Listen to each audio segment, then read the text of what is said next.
Welcome children to Geography with Juliana. Yes, this is my first video and I plan to teach you Standard 10 Geography, especially to those children who are under lockdown and are unable to access any form of education. Learning from home can be fun as well as stressful. So I would like to make geography learning more fun rather than stressful. Jerome Bruner, an American psychologist and educator, once said, "Learning should not take us somewhere. It should allow us later to go further more easily." And my aim for the last more than 25 years as a teacher has been not to feed my students with facts and information, but help them to process it and open their minds and doors to unseen and unheard of places. So that will be my effort throughout all my teaching videos to help my children grow in not just facts and information, but to grow as individuals and learn and love whatever they are learning.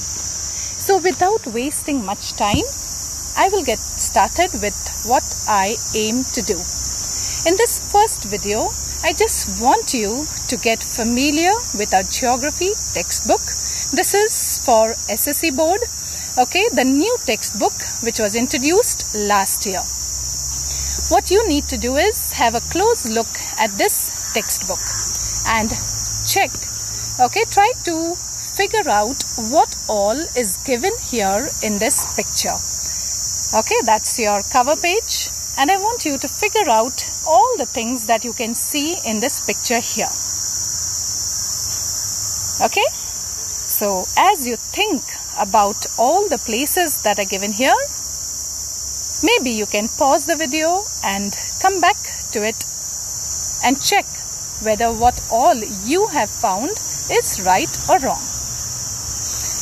So looking at this picture, what you see is you have the Dal Lake of Kashmir here, of Srinagar in Kashmir. You have the Himalayan rivers and the Himalayas here. You have the tigers of Sundarban of West Bengal. Then you have a fort here. Can you guess which fort is this? This is the Ajanta-Ellora caves. It's not exactly a fort, it's Ajanta-Ellora caves in Maharashtra.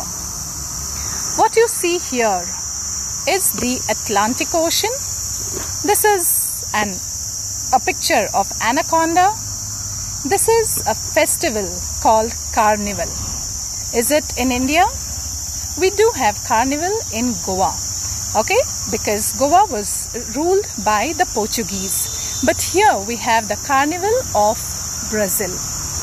What you see here is one of the wonders of the world. Yes, the statue of Christ the Redeemer, looking at the entire country, overlooking, you may say, at the entire country of Rio de Janeiro in Brazil. It is situated in Rio de Janeiro, overlooking the entire country of Brazil. Let us take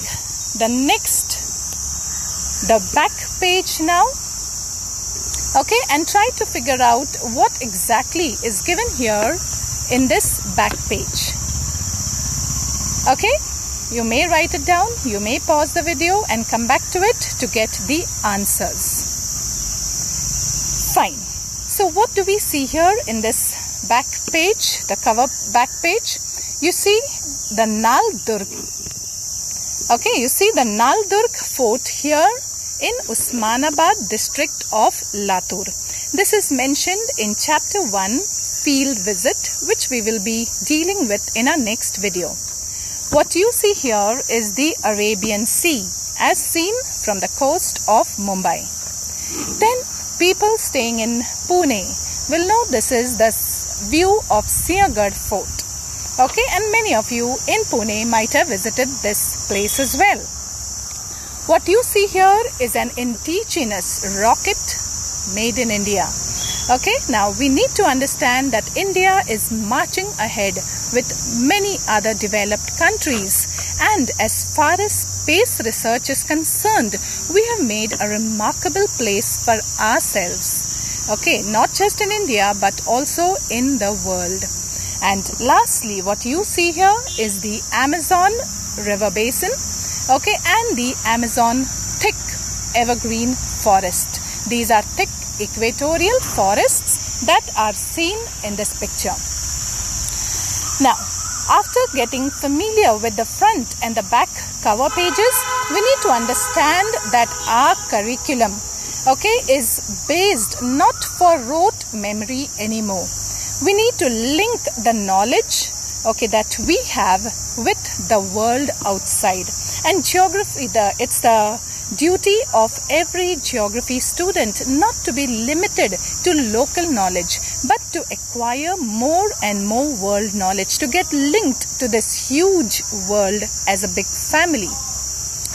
So the textbooks here will definitely do away with rote learning. So as I explain to you later, you will understand that we have no more rote learning and mugging up here.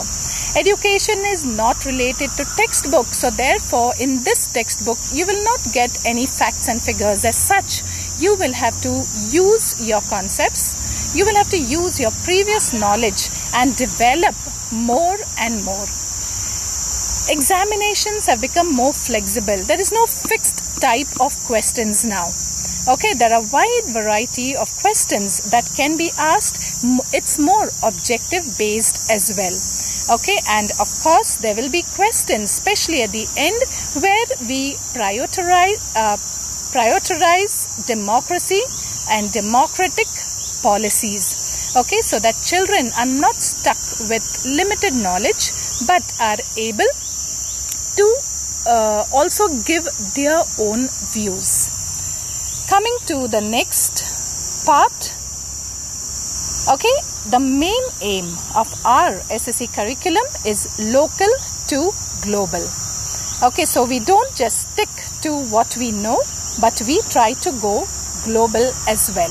The earlier textbooks, let me give you a comparative account of the earlier textbooks with the present new textbooks. The earlier textbooks had 108 pages, you have only 68 pages. That doesn't mean the content is less. Okay, in fact, there are lots of concepts that are there which will require in-depth knowledge, many times even surfing the net. The previous textbook was based mainly and only and solely on India, which could be a little dry and boring. Okay, because you don't get exposed to the wide richness which is there in other countries as well. Not to say India does not have riches. Okay, we are full of diversity, but it's always fun to know more and more and explore the world. There is more of comparative study now. We have taken two countries, India and Brazil, for comparative study. Why India and Brazil? I will explain to you later. Economics is not included here, but in economics in this textbooks, okay, in our new textbook, in our new syllabus, is an integrated part of geography. So we don't have separate subject as economics here. It's combined part of our textbooks. The price does not really matter. The price also has reduced, but that does not really matter. Okay, so earlier textbooks were based entirely on India, but the present textbook is not just based on India and Brazil, but gives us a comparative account of India and Brazil. So the question is, why Brazil? Why not USA? Why not a European country? Okay, there are certain reasons why the board decided on Brazil. They had certain objectives in mind. Okay, to apply geographical concepts, comparative study of two regions was needed. You study geography better when you compare it with another region. At the same time, the second region that we choose should have similarities with India, But at the same time, there should also be differences. Otherwise, that could be quite boring. Okay, so there should be, and if you, as we study, you will understand there is a lot of similarities in physical as well as cultural. At the same time, there are a lot of physical and cultural diversities in both the countries. Both should have more or less similar background, and both countries were colonized in the past. India was ruled by the British for almost 1.5 centuries, and Brazil was ruled by Portuguese for almost 3 centuries.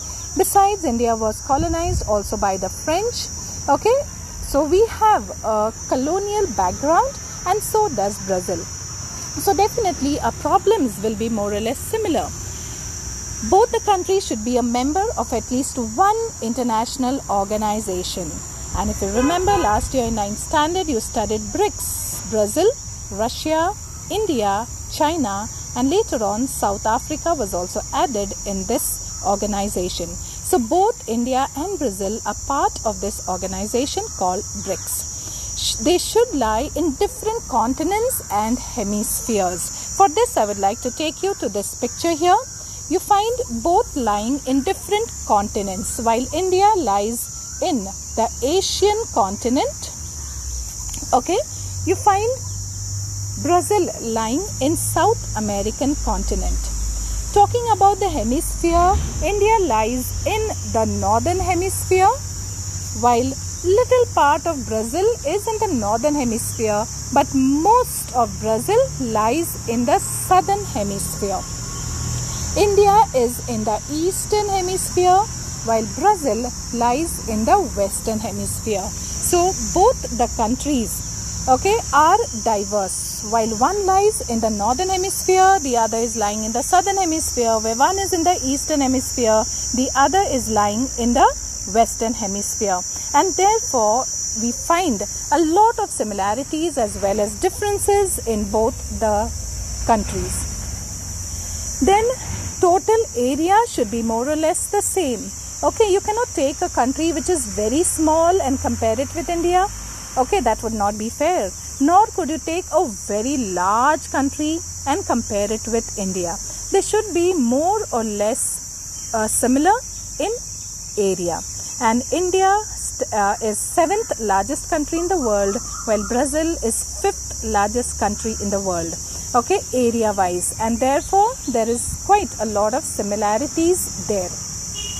Both should have an extensive sea coast. India has a vast sea coast of almost 7,400 kilometers.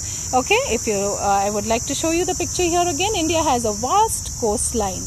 Here, a huge coastline of almost 7,500 kilometers, and Brazil also has a vast coastline in the northern side and again on the eastern side. Okay, so therefore both the countries have vast coastal regions as well, because their problems will also be more or less the same, and solutions could also be sought from each other. Both should have democratic government. Okay, so that would make our comparative more fair. So both the countries, Brazil and India, have republican type of government. Both should have mixed economy. If one had capitalist and the other had socialist, it would really not be fair comparing both. Okay, because the policies are quite different. Especially economic policies would be in the hands, in a capitalist, it would be in the hands of the government. In the hands of the private people. But in a socialist economy, it would be more in the hands of the government. But both the countries have mixed economy, where there is coexistence of both private and public sectors. Considering these points, India and Brazil were chosen for comparative account. At many places in your textbooks, you will come across colors of both. Okay, these boxes will give you a chance rather to use the concepts that you have and compare India with Brazil or Brazil with India, and that will help you to use the concepts that you already know. Okay, and it will help you application of the knowledge. Graphs, maps are meant for us to apply the knowledge that we have. Besides geography, in the geography textbook, you will be studying maths, history, drawing, okay, besides a little bit of values as well, languages as well. Sounds little funny, right? But yes, there are places where you need to calculate, like the sex ratio, okay, the density, population density. So there we need the knowledge of mathematics. History, I've already spoken about the history of India and Brazil. Drawing, where you sketch maps, graphs, diagrams. Besides certain, it will also be integrated with science, languages, economics and political science. Today's world is an integrated world, so we cannot study geography as a separate and isolated subject. Today, each and every subject is integrated with other subjects, and that is a new approach of our new textbook.